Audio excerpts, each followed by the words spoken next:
The U.S. Senate Committee on Commerce, Science and Transportation held a hearing today to put the use of domestic unmanned aerial vehicles under the microscope. The committee debated potential economic benefits of UAVs, as well as ways to update the Federal Aviation Administration's regulations to accommodate these vehicles. But the meeting looked beyond using the drones to survey crops. At the hearing, Senator Feinstein said she's concerned about surveillance issues, and particularly safety. Finally, we should not allow armed drones in the United States, period. It should be a crime for a private individual in the United States to arm a drone.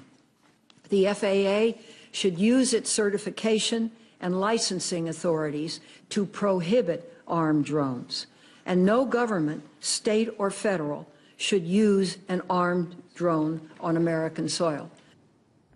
Drones are increasingly flying around American airspace. In fact, federal and local law enforcement agencies are borrowing Border Patrol drones more frequently to use during their domestic surveillance operations.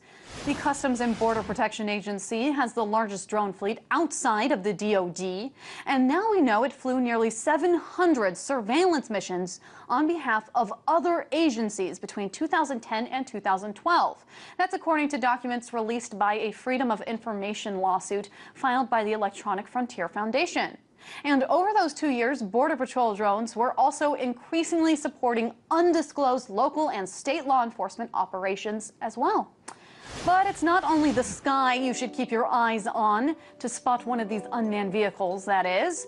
The U.S. Navy just announced a contract worth nearly $204 million for the tech company Teledyne Benthos to develop an underwater drone that uses thermal energy from under the ocean in order to run. Now, the hope is that this thing will be able to patrol American coasts for 5 years at a time. A lot of it will be doing research and observation, but it is just another tool the Navy will have in its extensive stockpile of technology.